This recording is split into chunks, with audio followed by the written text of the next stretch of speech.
At the beginning, there was no form, there was no order. The universe was silent. This was how it was until, later, when the first particle moved and the silence was broken. At first one and then more, the lightest particles ascended while the heavier particles remained below. Sound, shape and order thus emerged, with the lightest realm, the celestial dimension of Takamagahara above and the dense dark matter of the primordial world below, a realm of water devoid of light.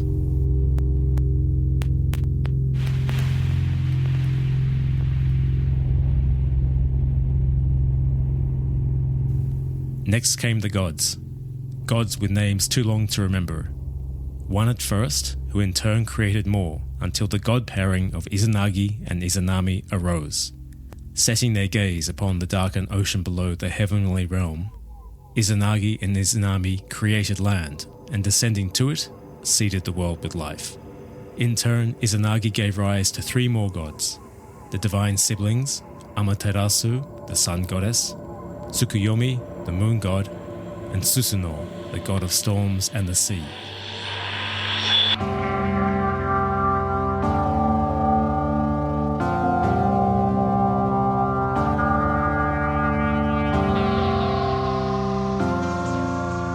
Of those three, Amaterasu was the most powerful, a goddess whose golden radiance brought light to the world. And of her two siblings, Susanoo, the god of storms and the sea, was known to be wild and unruly. Jealous of his radiant sister and angered following a dispute with her, Susanoo rampaged through the celestial realm, destroying rice fields, flaying a heavenly horse and casting it into Amaterasu's palace, and then seeing fit to let himself into that palace, which I imagine had been pretty pristine up until that point, to defecate. Poor form in anyone's book. Enraged by the behaviour of her impetuous brother, Amaterasu sought refuge in the heavenly rock cave, and pulling a large stone across the entrance, she fused the rock together, sealing herself off from the world.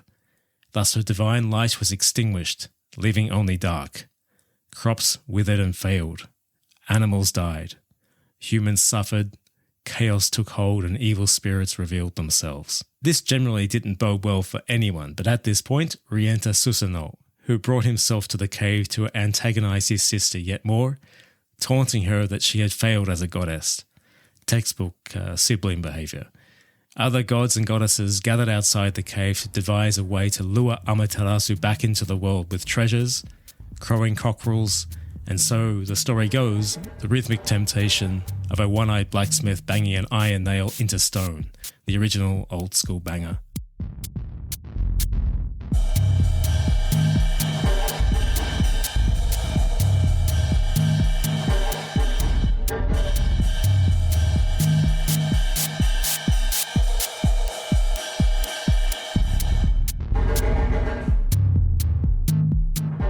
From this commotion, Omoikane, the god of wisdom and intelligence, strode forward, directing the gods and goddesses to uproot a divine tree and move it to the entrance of the cave. Stripped of its emerald leaves, the tree was adorned with jewels and a large mirror placed in its branches. Ame no Uzume, the goddess of mirth and revelry, then began to dance.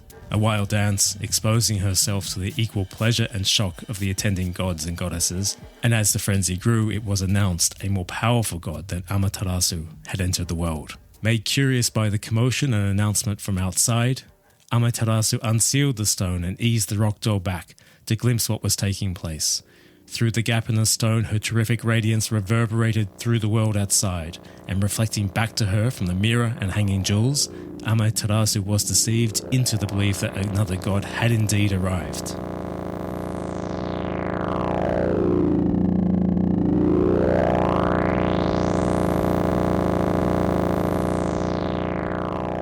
She stepped forward from the cave to see the god in full, and as she re-emerged into the world was held by the other gods without relent, bringing her light back into the world and banishing darkness. And the heavenly rock door was seized and cast high into the air so that she could not retreat again. And so the world was radiant, and order returned. But even the gods can only throw a stone door so far, and eventually it fell to earth.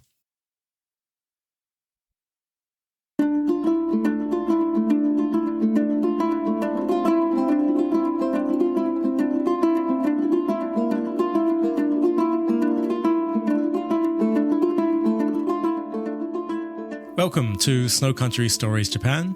My name is Peter Carnell, a freelance writer and guide based in Nagano, and this is a podcast all about life and travel in Japan's legendary Yukiguni. This is episode 12 of the podcast and the final episode for season 1.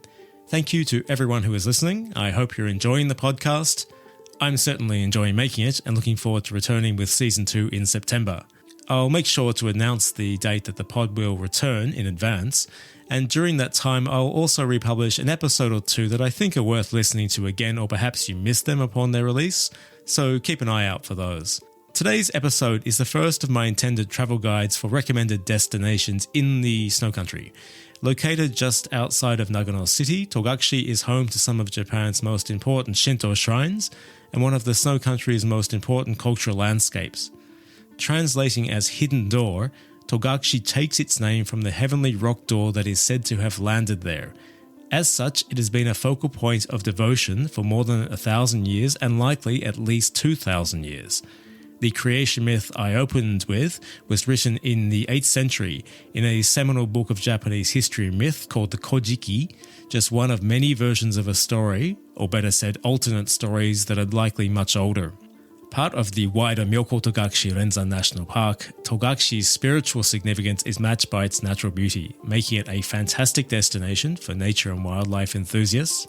And as we'll explore in this episode, that's just the beginning of what's on offer, including its legendary mountain ninja, famous autumn colours, and the powder snow and deep cold of winter, best enjoyed at the little known but beautiful Togakushi Ski Resort.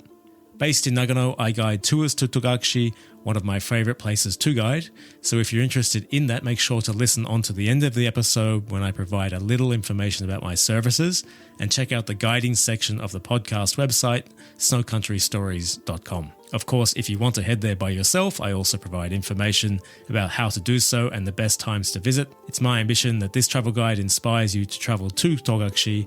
I hope it does just that, and I hope you enjoy.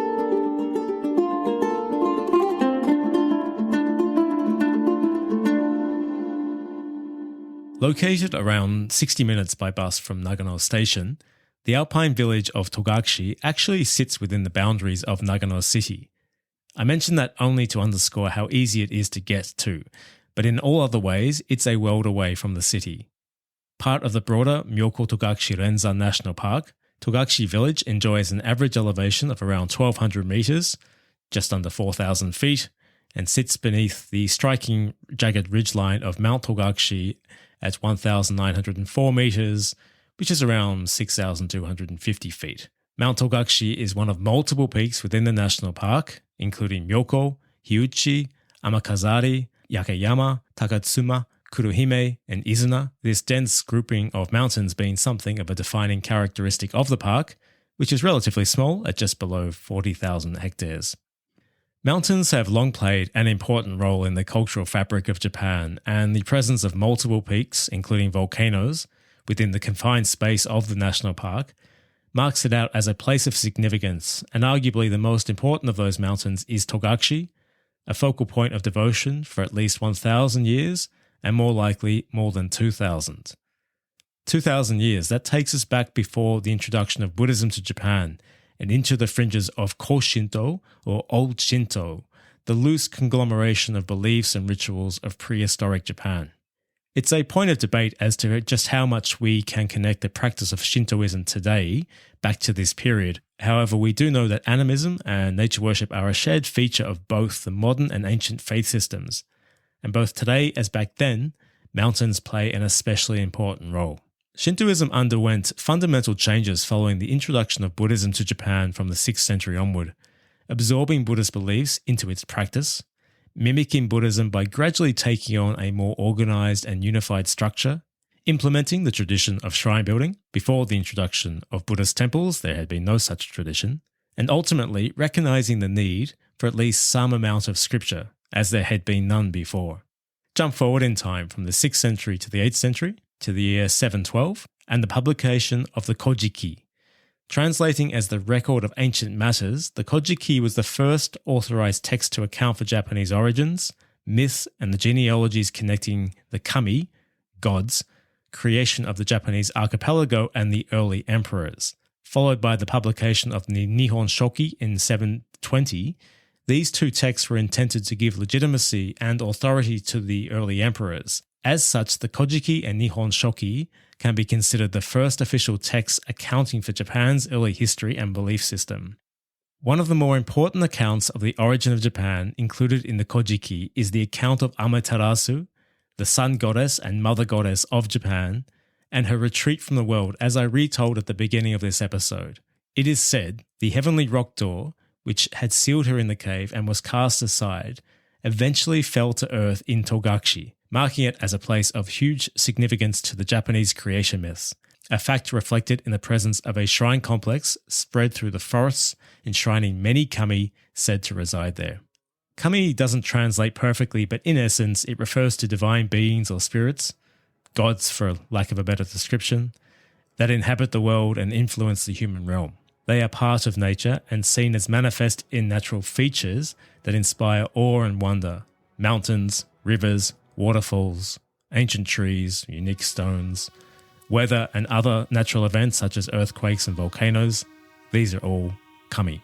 Ultimately, the focal point of devotion in Togakushi is the mountain itself, where powerful kami are said to endure.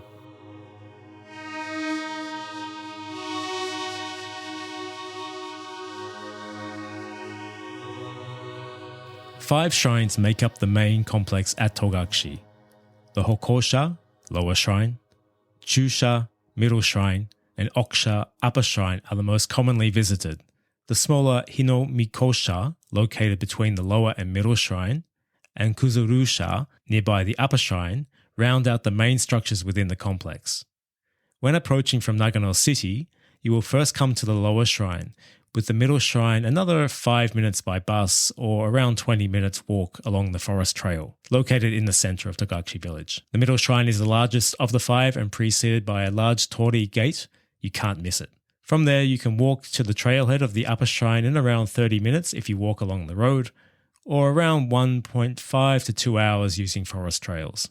The approach to the upper shrine is, without question, the most famous feature in Togakushi, but not for the shrine itself. Around 15 to 20 minutes from the trailhead, the Zushimon is a large red gate which acts as the entrance to an avenue of grand cedars. With most estimated to be over 400 years old and some much older, the trees are immense and considered sacred in their own right. This spot is famous, highly photogenic, and attracts plenty of visitors. Should you then want to head on, the walk becomes a little more exertive as the level trail inclines upward and you tackle a series of large and uneven stone stairs as you make your way to the upper shrine. Another 25 to 30 minutes walk depending on your level of fitness. The upper shrine marks the place where the heavenly rock door fell to earth, with the ridgeline of Mount Togakushi running above, and as mentioned, a focal point of devotion in itself. Each of the shrines is dedicated to a specific kami or multiple kami, while the mountain, many trees, stones, waterfalls are also considered sacred, often marked by the shiminawa rope with tethered white paper as a sign that an important kami resides there.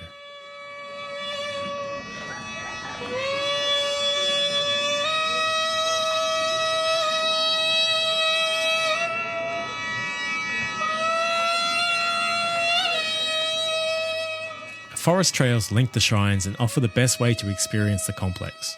Togakushi has long been a place of pilgrimage for practitioners of Shintoism and Shugendo, with the forest trails throughout the area still functioning as pilgrimage trails known as Togakushi-do. Practitioners of Shugendo are referred to as Shugenda or Yamabushi. Listeners to previous episodes of the pod will recognize that name Yamabushi, the mysterious ascetics who retreat to the mountains in spiritual testing, cleansing, and seeking their rebirth. As discussed in episode 9, How to Die Well in the Mountains, Way of the Yamabushi, in that episode I chatted with Tim Bunting about his practice as a Yamabushi, so if you're interested to learn more, go back and listen to my chat with Tim, noting we discussed his practice on the Deiwa Sanzan in Yamagata, which is different to Togakushi, but in general, many principles are the same. Yamabushi continue to frequent Togakushi today. While it's possible to move between the shrines using local buses that run somewhat infrequently along the main road, I encourage you to make use of the trails and walk. Well maintained and suitable for anyone of reasonable fitness, trails should be free of snow from late May onward and stay clear until sometime in December. Throughout that time of year, I operate my tours in Togakushi, including walking the trails with my guests to the main shrines. If you're interested in that, listen on to the end of the episode for more information. Should you plan to go by yourself, trail maps are available at the Togakushi Tourist Information Center. It's directly across from the Chusha, that's the middle shrine, and is open daily from 9 to 5. Walking the trails is the best way to both experience the shrines while accessing some of the natural highlights of the national park, including Kagami Ike. Translating as Mirror Pond, Kagami Ike is known for its mirror-like reflection of Mount Togakushi on clear days, accessible using the forest trail that leads you from the middle to upper shrine. Togakushi Forest Botanical Garden is another popular spot, especially for twitchers, that's birdwatchers, who are drawn to the area for its range of bird life. Togakushi is teeming with bird life and other animals, including, it must be said, black bears. You'll see warning signs about the bears along the trails with information about recent sightings. Many hikers wear bear bells, but I think the jury is out as to whether they do much good. Black bears are typically timid and will retreat from humans. Make a point of making yourself heard as you walk and avoid early morning and dusk when they are most active, and you shouldn't have a problem. They are, however, there. After all, it's their habitat, so it's worth mentioning. So just be mindful of that, and best to always hike with someone. And ultimately, the bears aren't the only thing you need to be on the lookout for when visiting Togakushi.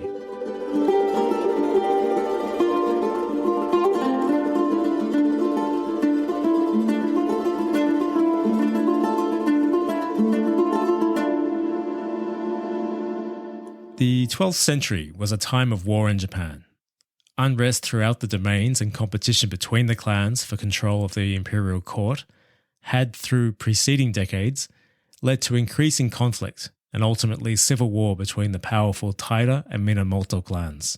Among the many men who achieved fame or infamy during this time, a samurai named Nishina Daisuke originated from Nagano, then called Shirano, and was in the service of Minamoto Yoshitsune, brother of Minamoto Yoritomo, the warlord who would ultimately win the war and establish the Kamakura shogunate.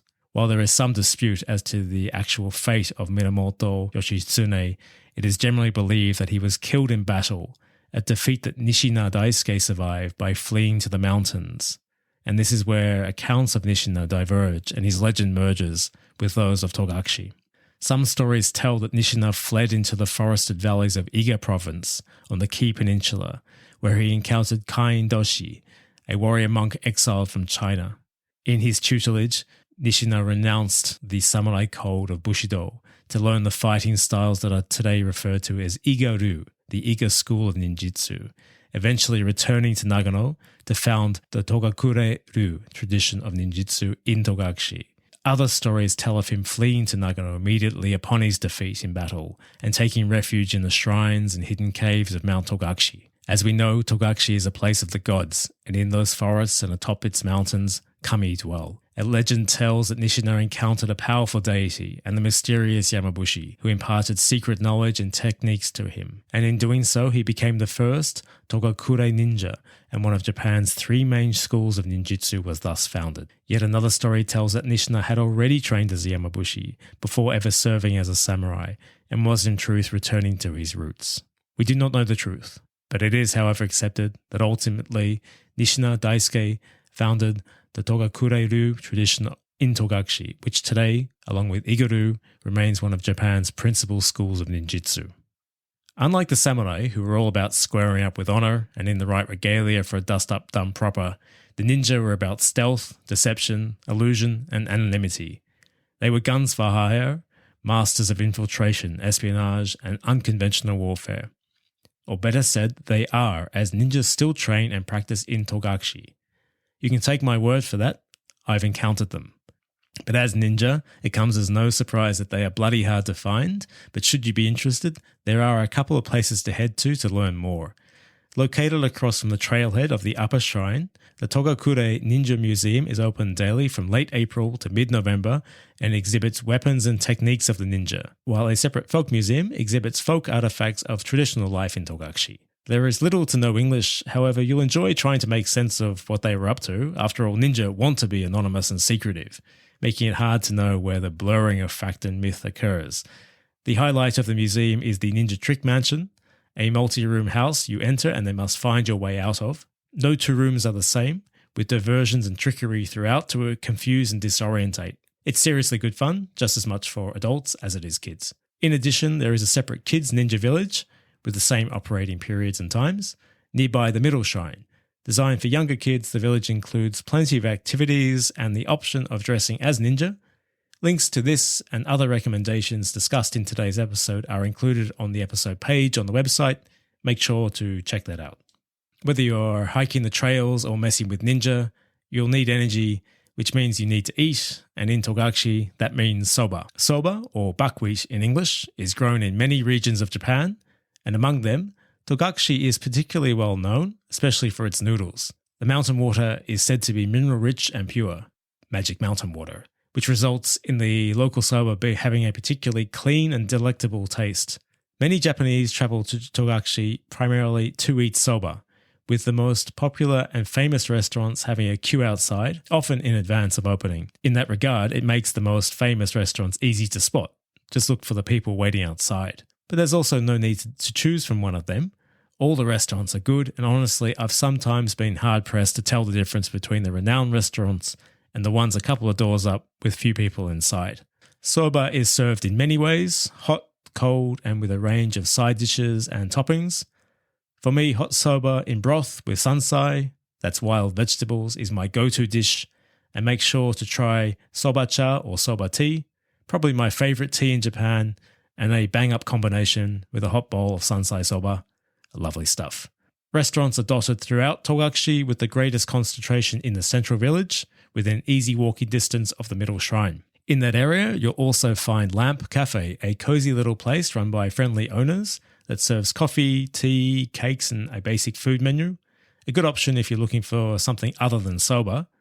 They have an English menu and always offer a warm welcome. It's less than 5 minutes walk from the middle shrine and is open every day other than Thursdays from 9 to 6. Togakushi is also known for its traditional bamboo craft called Takezaiku. Stores are spread throughout the village, selling a range of wares woven from bamboo grass. Kitchen goods feature heavily. Actually, Lamp Cafe uses bamboo strainers to filter their coffee, which gives it a specific taste and texture, all very nice. If you're visiting on weekends, you can expect most stores to be open. However, during the week, when visitor numbers are typically low, some stores may not be open for a couple of days. This leads us to the question, when's the best time to visit? Togakushi is an all-year-round destination, offering different reasons to visit in each season, so the best time to visit depends on what you're interested in. Shrines including the Hokosha, lower shrine, and Chusha, middle shrine, can be accessed all times of year. The Oksha, that's the upper shrine, is also accessible all times of year, but to reach it in winter, you'll need snowshoes. For the other two, there's parking close enough that you can just walk into them. If you want to hike the trails between the shrines, they should be free of snow from around mid to late May until early to mid-December. In winter, you can still walk all trails, but you'll need snowshoes and suitable gear. And for any walk other than to the Zushimon, that's prior to the upper shrine, I recommend considering a local guide as signposts will be buried. And while most walks are easy, it is possible to get lost. The summer months of July and August are a great time to visit, if for no other reason than to escape the heat and humidity of the world below. You can expect Togakushi to be between 8 to 10 degrees cooler than nearby Nagano city. That might sound unreal, but trust me, it's true. Autumn is the most popular time. Sometime in September and through to October, the forests will turn and be awash with colour. Called koyo in Japanese, the autumn colours of Togakushi are famous, and it's this time of year when it's at its busiest. Try to avoid weekends, and even on weekdays, which would typically be quiet in Togakushi, you can expect the shrines, restaurants, and buses to be busy. Anyone interested in the ninja needs to visit from late April to mid-November, as both the museum and Kids Ninja Village close during winter. Winter in Togakushi is cold. You can expect snow flurries any time from as early as October and into April or May, or even as late as June. Much like summer, expect temperatures of between 8 to 10 degrees Celsius colder than Nagano city, and at night it can get down to minus 15 Celsius, that's around 5 degrees Fahrenheit, or even lower. Snow is likely to be at its heaviest during January and February, with heavy snowfall also possible in December, March and April. And this means we need to talk skiing and snowboarding.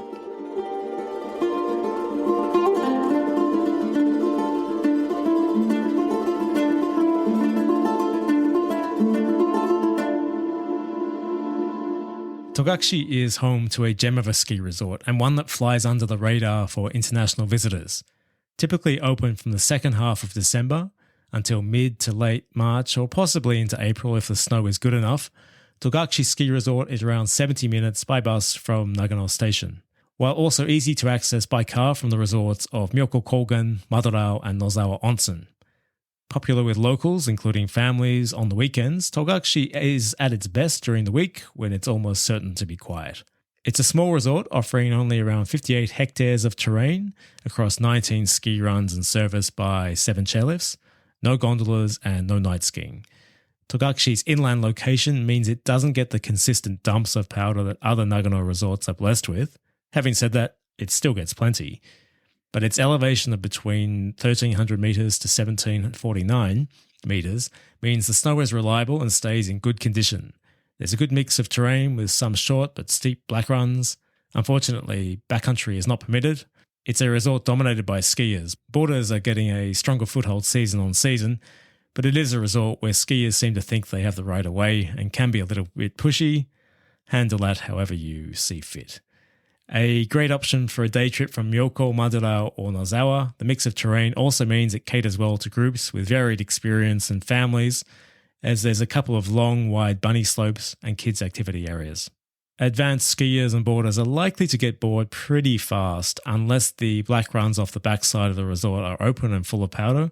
If so, then you're in for some fun. More and more international visitors are discovering it each season, but compared to many other resorts in Nagano, you'll see a few foreign faces there. As a result, don't expect much English at the rental and restaurants, and as far as I'm aware, there are no English-speaking ski schools. It's a beautiful little resort where on a clear day you'll have fantastic views of Mount Togakushi and other peaks, including the North Alps.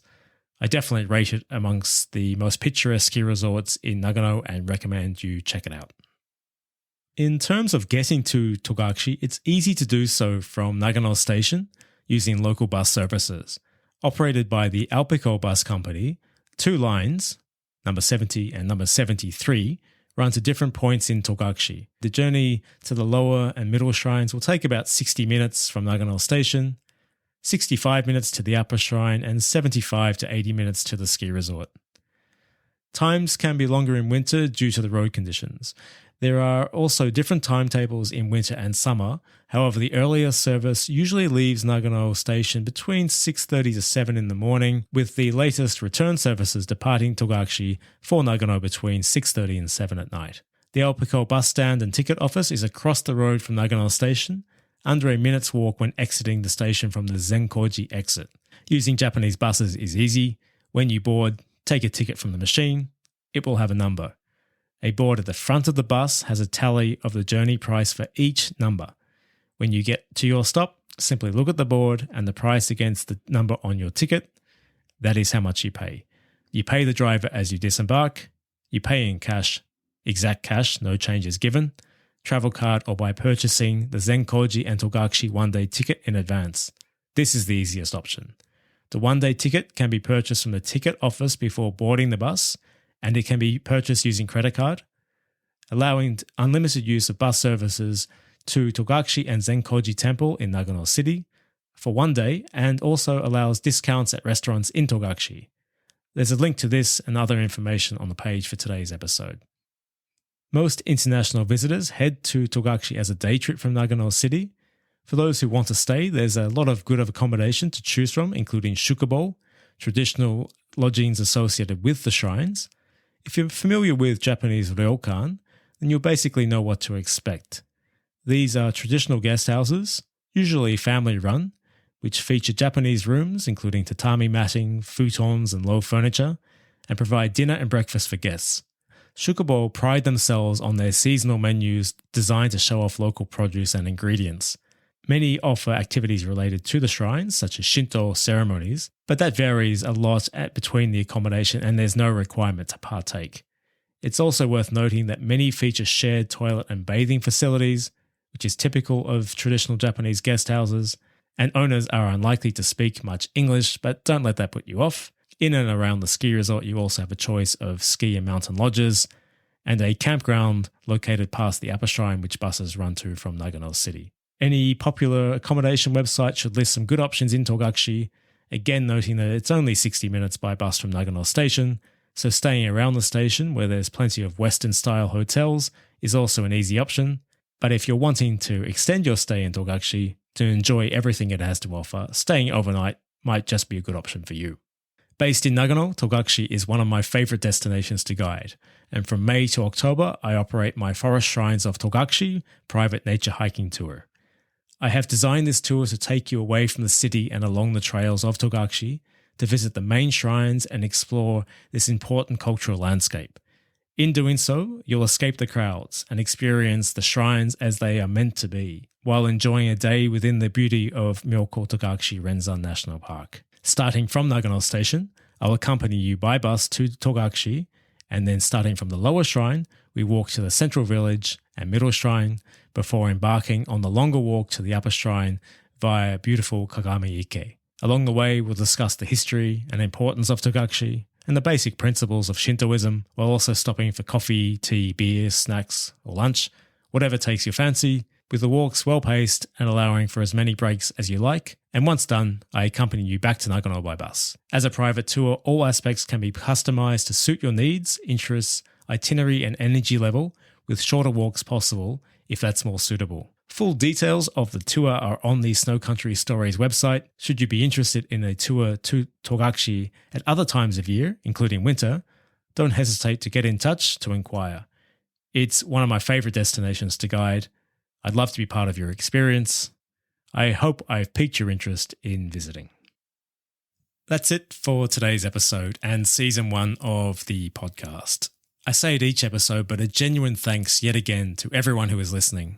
I really do appreciate it. I'm still learning this whole podcast game, but I'm really enjoying the journey and working to improve my episodes and interviews to provide you with more insight about the Snow Country. I'll be back in September with season 2 of the podcast. In the meantime, look out for an announcement of the return date, and I'll upload a previous episode or 2 that I think are worth listening to again. The website is snowcountrystories.com, and you can follow the show and my tours by searching Snow Country Stories Japan on Instagram, Facebook, and Twitter. Follows, likes, and shares are always hugely appreciated. This has been Snow Country Stories Japan. I'll be back in September with season 2. Until then, it's bye for now.